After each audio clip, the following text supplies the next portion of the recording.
The sun hung low, casting a golden hue across my backyard as I gathered the last bit of dirt and stones into a bag. It had been a long, arduous day of cleaning up, but seeing the yard neat and tidy filled me with a sense of accomplishment. A slight snap echoed through the still evening air as I hoisted the bag over my shoulder. I winced, feeling a sharp pain in my upper thigh. Shrugging it off as a muscle strain, I continued, eager to finish before darkness settled. After a hot shower, the discomfort persisted. A dull ache in my hip that I couldn't quite pinpoint. A week of enduring the pain led me to reluctantly visit my family doctor, only to find he was at an international convention. His replacement, a thorough and kind doctor, suggested anti-inflammatory meds and rest. If the pain persisted, he advised, we could explore further options. 2 weeks brought no relief. The replacement doctor, now familiar with my situation, recommended an X-ray. The results came back, leading to a more concerned look on his face. Something was amiss, he said, and he referred me to an orthopedic surgeon. Shocked and worried, I went through a series of painful tests, including an MRI with dye and a CT scan. The surgeon's call confirmed my fears. A fractured hip joint in an area with low blood circulation. He advised keeping weight off the leg and using crutches for 6 months to see if there is any signs of healing. 6 months passed with no change. My regular doctor, now back, reviewed the case and suggested I might need a hip replacement. I thought it was a joke at first and smiled, but soon that faded, and the thought terrified me. I wouldn't say I liked needles and surgeries. I decided to endure the pain, learning to avoid certain activities and positions to manage it. I also fasted and prayed in the hope of a divine healing. For 3 years, the pain was a constant companion, sometimes unbearable, especially in the cold. A few months passed, and I began attending a new church on Sundays. This church was warm and welcoming with a refreshing come-as-you-are dress code.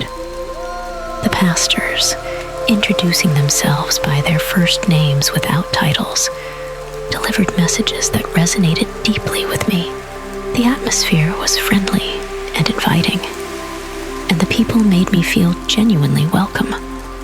Unlike some other churches I had visited, they didn't even collect an offering. Give if your heart is compelled to give.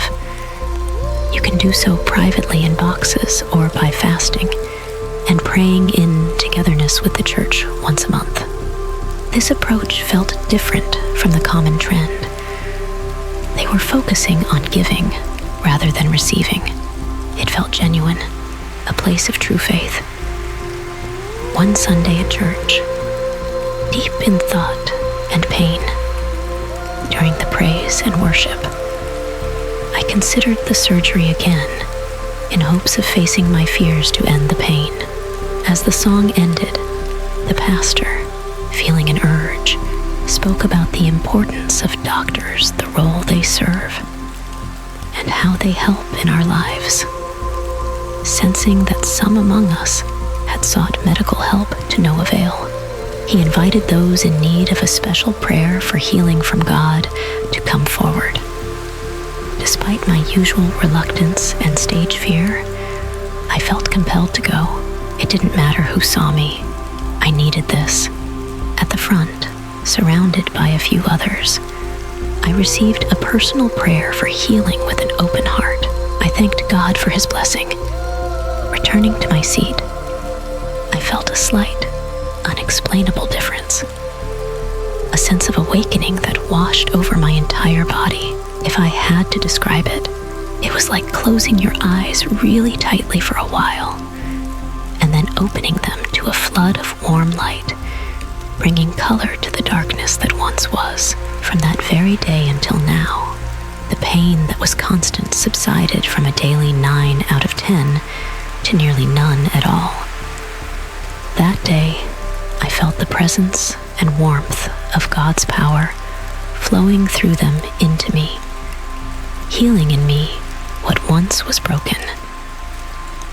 I don't know if anyone else received a blessing like this that day. I haven't shared my experience with anyone, finding it almost too good to be true. I feel as though people wouldn't fully grasp the magnitude of it. But my walk no longer has a limp. I can carry heavy loads more without issue, navigate stairs multiple times a day with ease, and the cold no longer bothers me. Reflecting on my journey, I realized that for 3 years, I had prayed, fasted, and asked for a miracle of healing, not understanding that the gift had always been there the very first time I asked. It was I who had waited 3 long years to step forward and receive it. Life often presents us with challenges that seem insurmountable.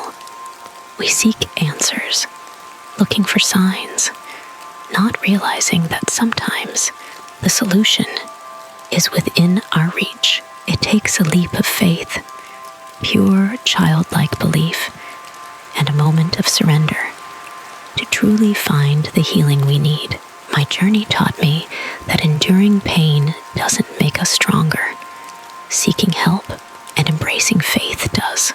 But I will restore you to health and heal your wounds, declares the Lord.